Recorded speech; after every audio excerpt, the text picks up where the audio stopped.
तो वो फैक्टर है हमारे पास सी एक्स प्लस डी। इस एक्सप्रेशन की फैक्टराइजेशन में भी सी एक्स प्लस डी, इस एक्सप्रेशन की फैक्टराइजेशन में भी सी एक्स प्लस डी वाला फैक्टर मौजूद है।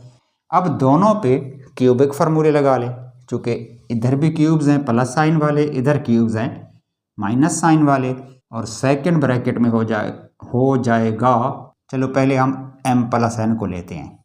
तो इसमें एक फैक्टर है m plus N. Second expression m4 minus n4 की फैक्टराइजेशन में देखें तो उसमें भी ये फैक्टर मौजूद है m प्लस एन। और तीसरी जो पोलिनोमियल है उसकी फैक्टर्स में देखें तो उसमें भी m प्लस एन है। तो चूँकि ये तीनों में है तो एक तो ये फैक्टर आ जाएगा m प्लस एन वाला आंसर है, जो इन तीनों पोलिनोमियल्स का हाईएस्ट कॉमन फैक्टर है। तो इसकी जो फैक्टराइजेशन की थी उसमें जो पहला फैक्टर है वो a है। सेकंड में देखें तो उसमें 2 टाइम्स a है, और थर्ड में 3 टाइम्स a। बिस्मिल्लाहिर्रहमानिर्रहीम। अस्सलामु अलैकुम dear students. 9th math exercise 4.3 national book foundation. और आज हमने इस एक्सरसाइज के आखिरी 3 क्वेश्चंस करने हैं, क्वेश्चन नंबर 7, 8 एंड 9। तो आइए क्वेश्चन नंबर 7 से शुरू करते हैं। इस एक्सरसाइज में वो पूछ रहा है कि find the HCF of the following by factorization. यानी जिस तरह हमने पिछली वीडियो में क्वेश्चंस किए हैं, HCF निकालना है दी गई पॉलिनोमियल्स का, और जो मेथड यूज़ करना है वो है फैक्टराइजेशन मेथड। तो उसी सिलसिले को कंटिन्यू करते हुए ये जो एक्सरसाइज के अगले 3 क्वेश्चंस हैं ये हम सॉल्व करते हैं। क्वेश्चन नंबर 7 में 2 पॉलिनोमियल्स दी गई हैं। पहले मैं उनको लिख लेता हूँ, फिर इनको सॉल्व भी करते हैं।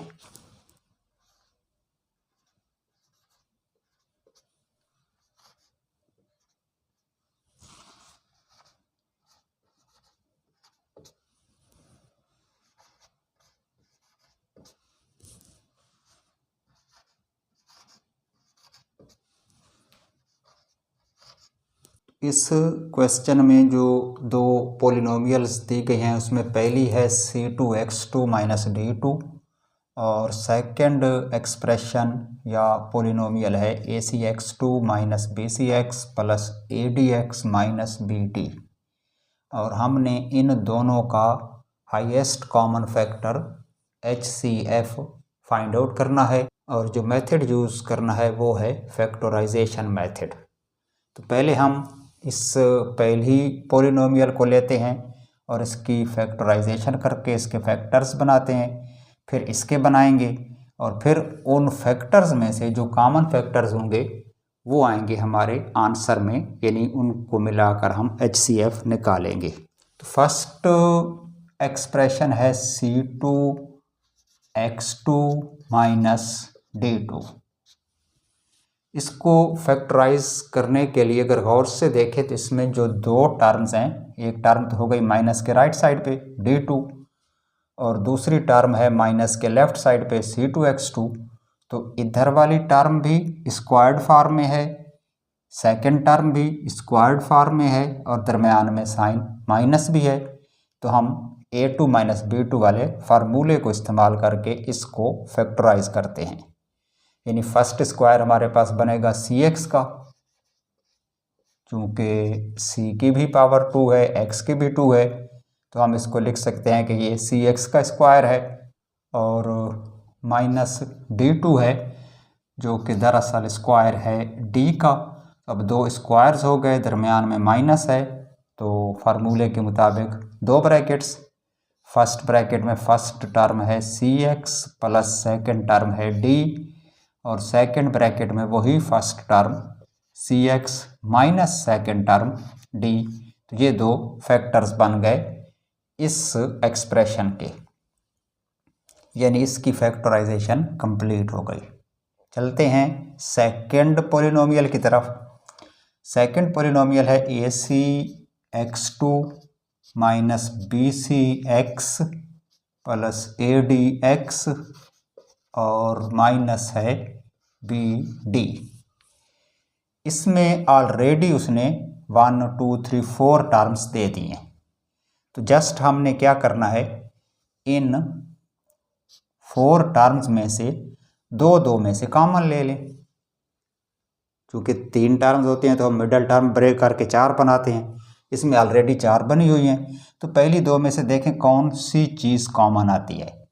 एक तो इसमें ए कॉमन नहीं है, सी कॉमन है। सी इस टर्म में भी है और इसमें भी है, तो एक सी कॉमन आ जाएगा और एक एक्स भी कॉमन है। इसमें एक्स है और इसमें एक्स स्क्वायर है, तो एक्स भी दोनों में कॉमन है, सी भी दोनों में कॉमन है, तो सी एक्स ले लेते हैं कॉमन। यहाँ क्या बचेगा, ए और एक एक्स बचेगा, ए एक्स बच गया माइनस बी, सी एक्स तो कॉमन हो गया तो सिर्फ इधर आएगा बी।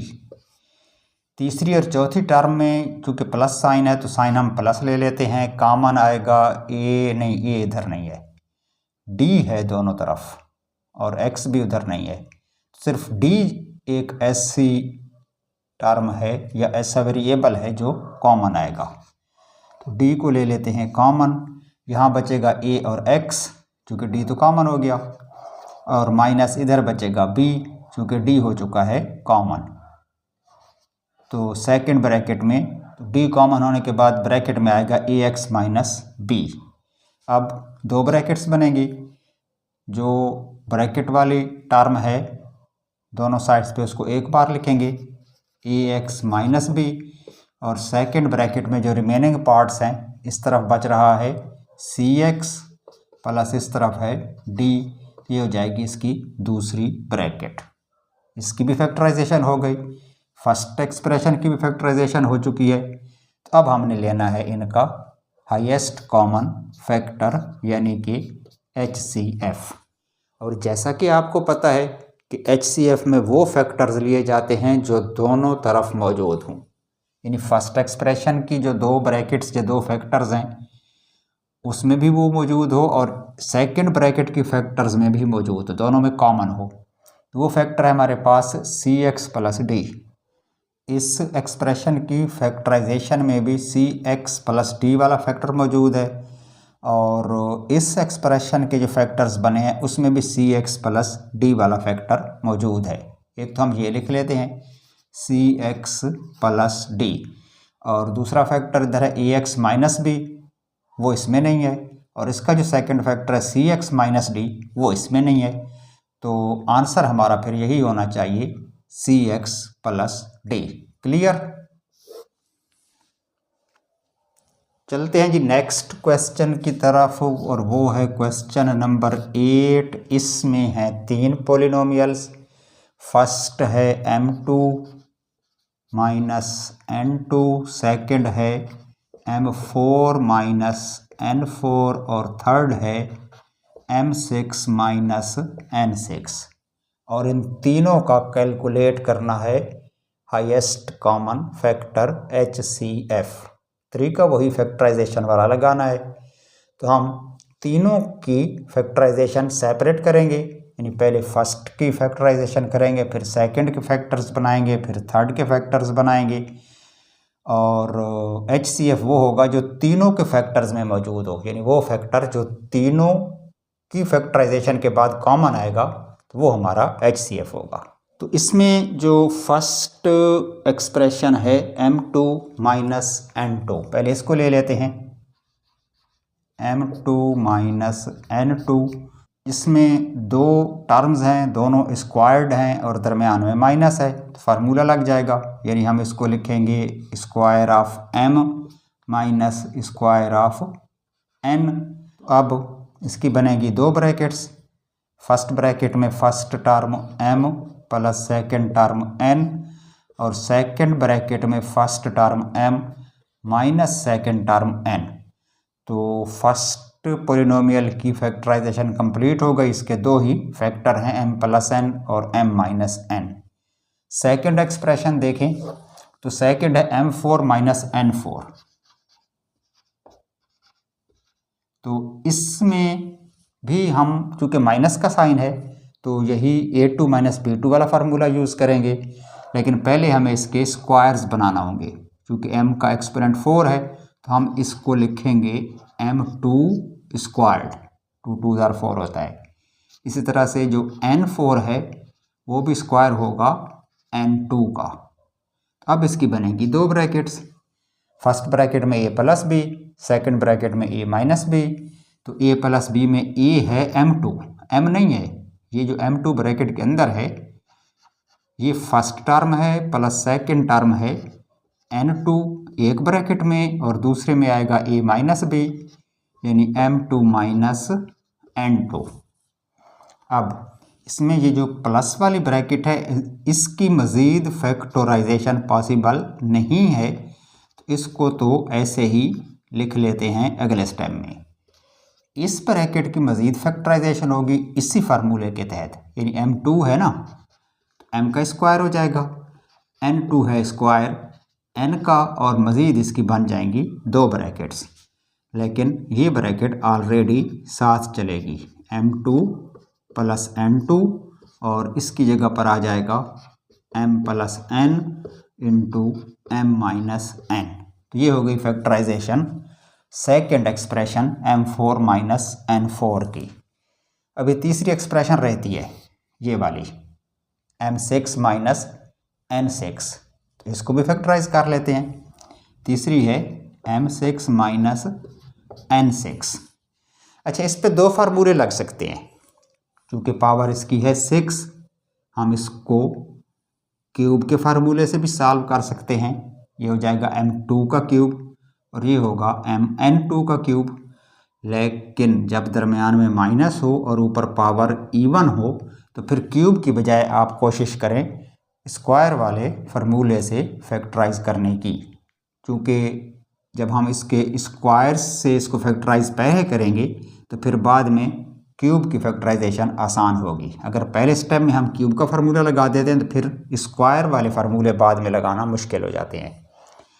तो ये एक ट्रिक है कि जब भी इवन एक्सपोनेंट हो और बीच में साइन माइनस हो तो फार्मूला आपने पहले स्क्वायर का लगाना है फैक्टराइज करने के लिए। m6 किसका स्क्वायर है? m3 का। और इसी तरह से जो n6 है वो है स्क्वायर ऑफ n3। दो स्क्वायर्स हो गए, दरम्यान में माइनस है, ब्रैकेट बनेगी दो। फर्स्ट ब्रैकेट में m3 plus n3, second bracket में m3 माइनस n3। अब दोनों पे क्यूबिक फार्मूले लगा लें, चूँकि इधर भी क्यूब्स हैं प्लस साइन वाले, इधर क्यूब्स हैं माइनस साइन वाले, तो क्यूब वाले फार्मूले के मुताबिक इसकी बनेगी दो ब्रैकेट्स। फर्स्ट ब्रैकेट में first term m plus n, और सेकेंड ब्रैकेट में चूँकि अब क्यूब का फार्मूला है तो a2 यानी m2 हो जाएगा minus mn, middle term minus होगी जब प्लस क्यूब के फार्मूले हों, और फिर इसमें ऐड होगा square of the second term यानी n2। इसी तरह से इसकी भी दो ब्रैकेट्स होंगी। फर्स्ट ब्रैकेट में तो आएगा m माइनस n, और सेकेंड ब्रैकेट में हो जाएगा m2। अब साइन प्लस आएगा, क्योंकि इधर माइनस है तो यहाँ पर तीनों साइन, तीनों टर्म्स जो हैं वो पॉजिटिव होंगे। First term multiply by second term mn, और फिर ऐड होगा square of the second term n2। तो ये चार ब्रैकेट्स बनेगी m6 माइनस n6 की, यानी तीसरी जो पॉलिनोमियल है उसकी फैक्टराइजेशन में ये चार ब्रैकेट्स बनती हैं। तो अब फाइंड आउट करना है इन तीनों का HCF। तो HCF में हमने लेने हैं कॉमन फैक्टर्स। जो फर्स्ट पॉलिनोमियल है उसके जस्ट टू फैक्टर्स हैं, एक m प्लस n, एक m माइनस n। चलो पहले हम m प्लस n को लेते हैं। तो इसमें एक फैक्टर है m plus n।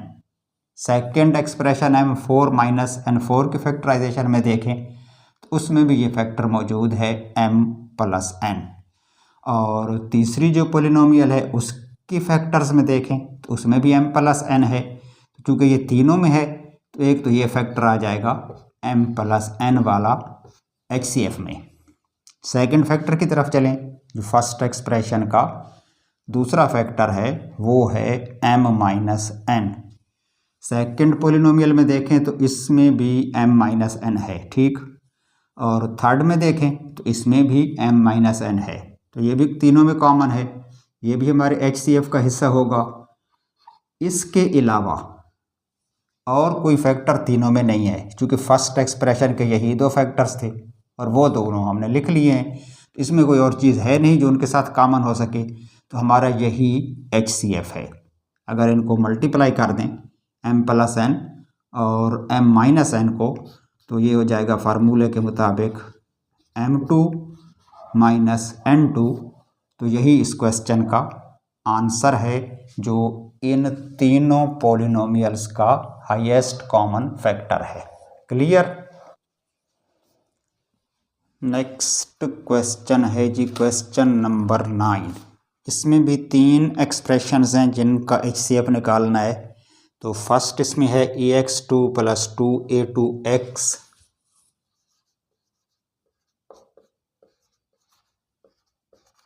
+ a3। Second expression है 2ax2 - 4a2x - 6a3। और थर्ड एक्सप्रेशन है 3 × ax + a2 और होल स्क्वायर है। इन तीनों एक्सप्रेशंस का HCF फाइंड आउट करना है। फैक्टराइजेशन मेथड से करना है, तो हम पहले फर्स्ट पोलिनोमियल को लेते हैं। ये है जी ax2 + 2a2x + a3। 3 टर्म्स हैं, तो 3 की 4 बनाएं, लेकिन नहीं, पहले इन तीनों में से जो वेरिएबल कॉमन हैं वो ले लेते हैं।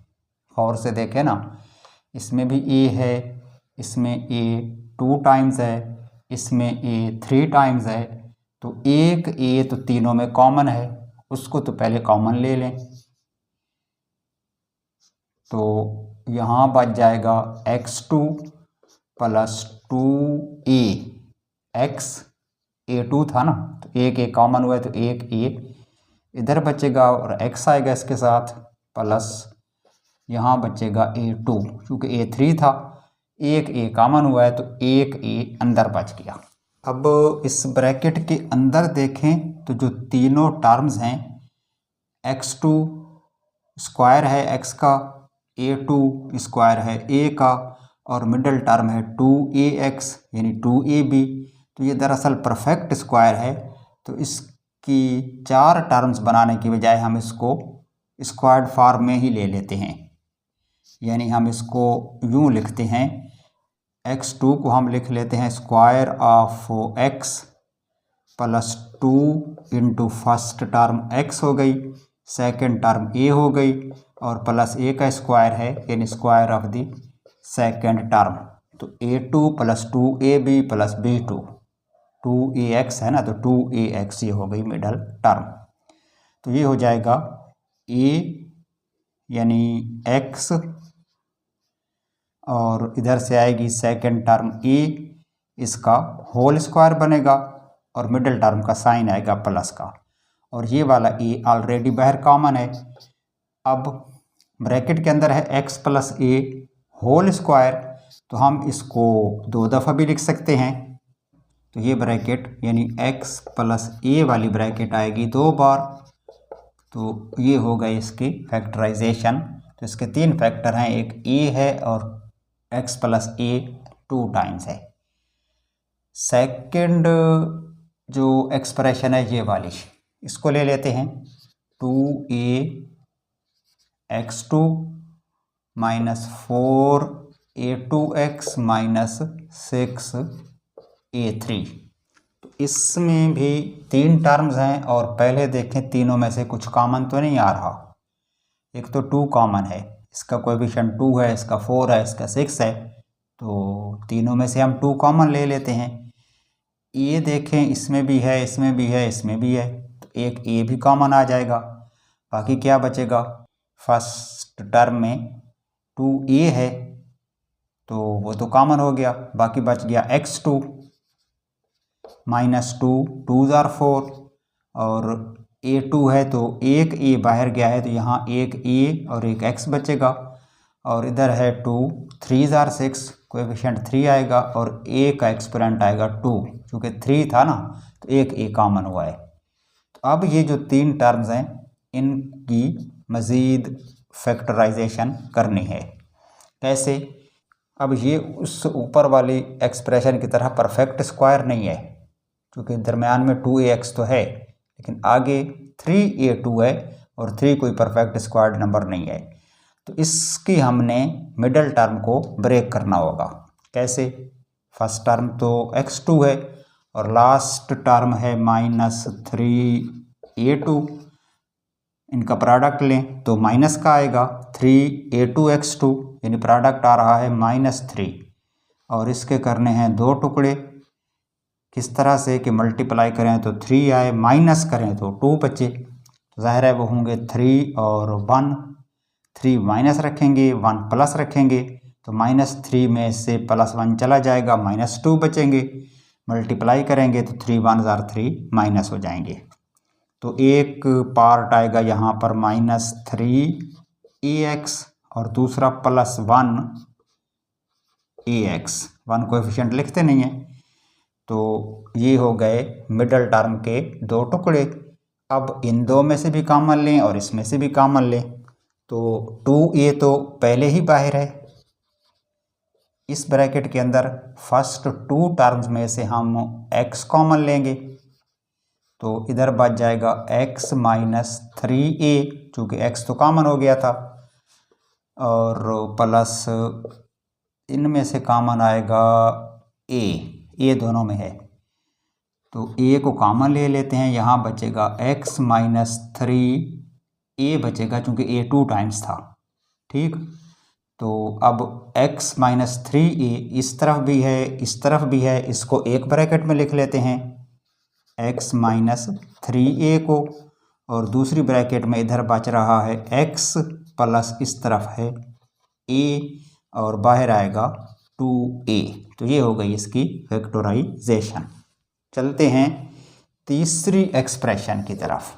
तीसरी एक्सप्रेशन है हमारी ये वाली 3 ax plus a2 whole square. अच्छा, इसमें 3 तो ऑलरेडी बाहर है, ब्रैकेट के अंदर जो कुछ भी है उसके ऊपर स्क्वायर है, और हमें पता है कि जिस ब्रैकेट के ऊपर स्क्वायर हो उस ब्रैकेट के अंदर जितनी भी चीज़ें हैं उसको 2 दफ़ा लिखना होता है। स्क्वायर का मतलब है कि ये ब्रैकेट 2 टाइम्स है, तो पहले तो हम इसको 2 टाइम्स लिख लेते हैं, यानी ये हो जाएगा 3 ax प्लस a2 एक बार और ax प्लस a2 दूसरी बार। चूँकि स्क्वायर है ना तो ये ब्रैकेट पूरी 2 टाइम्स लिखनी है, यानी इसने 2 टाइम्स आपस में मल्टीप्लाई होना है और 3 इसमें से पहले ही कॉमन लिया हुआ है। अब इस ब्रैकेट के अंदर भी दोनों टर्म्स में a है और इसमें भी दोनों टर्म्स में a है, तो उस a को बाहर कॉमन निकालना है। कैसे?